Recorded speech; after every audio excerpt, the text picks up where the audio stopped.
Every day, the cycle feels honest and straightforward. You wake up, you go to work, you earn your salary, and you spend it. You exchange your physical labor for measurable value. But look at this chart. This bar represents total global GDP, the measurable value of every single good and service produced on Earth. And this second bar is the total volume of global debt. The world currently owes significantly more money than it is physically capable of creating. Every dollar sitting in a standard bank account entered the system as a loan. Currency begins its life as a balance sheet entry, borrowed into creation by someone else before it ever reaches your wallet.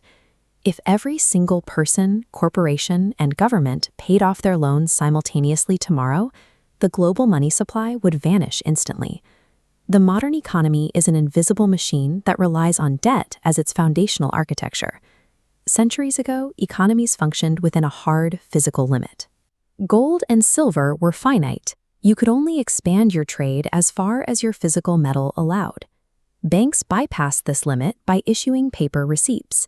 Since depositors rarely claimed all their physical metal at the exact same time, institutions realized they could safely write out more paper promises than they had actual gold in the vault.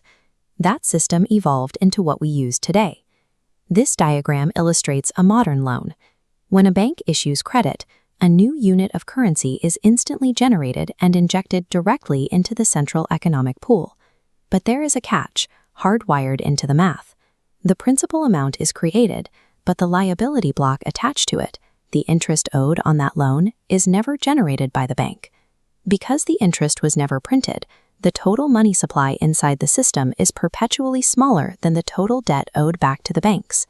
To prevent an immediate system-wide default, the economy relies on a single mechanism. It must issue a new, larger loan to pay off the prior interest. The math of interest forces currency to operate as a self-cannibalizing loop. It has to spin faster and borrow heavier over time, just to keep from collapsing under its own weight. For decades, that spinning machine was restrained by a lingering tether to physical gold.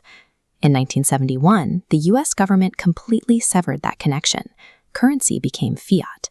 Its value was no longer guaranteed by a physical asset in a vault, but entirely by institutional decree and public trust. Without immediate physical limits, governments and central banks began borrowing on a massive scale to fund wars, infrastructure, and expansive social programs. This unleashed a predictable cycle. Look at this graph. Massive debt injection fuels rapid, aggressive growth. Asset prices detach from reality and accelerate upward into massive bubbles. Eventually, those bubbles pop. Severe financial crises tear through the markets, wiping out wealth and stalling trade. To stop the collapse, central banks pull the only lever they have. They lower interest rates and aggressively inject even more debt into the system. The systemic cure applied to every modern economic collapse is the exact mechanism that caused the fragility in the first place. On a macro level, the system survives these shocks. Markets eventually recover, and GDP keeps ticking upward. But the true cost of these bailouts doesn't disappear. It shifts away from the institutions and quietly lands on the public. This diagram shows the reality of inflation. As the money supply violently expands to cover systemic debts, individual purchasing power shrinks. Simultaneously, these units are absorbed by exploding asset prices, funneling extreme wealth to those closest to debt creation. Politicians frequently propose traditional financial discipline, balancing budgets, enforcing strict debt ceilings, and cutting off the money printer.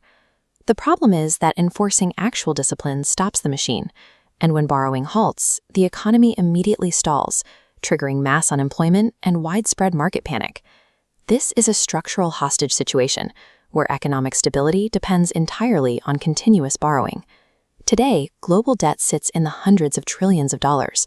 We have borrowed past our physical capacity to produce. Viewed this way, recessions and market crashes are mandatory transition periods, violently forcing the global economy into a new, larger cycle of debt. Constant, desperate intervention suggests a state of management rather than genuine stability, which leaves us with one final, inescapable question. What happens to a financial structure demanding infinite debt expansion when it finally hits the physical limits of a finite world? If you want to understand why this specific loop was constructed in the first place and who truly profits from keeping you inside it, hit subscribe. We're tearing down the rest of the machine in the next video.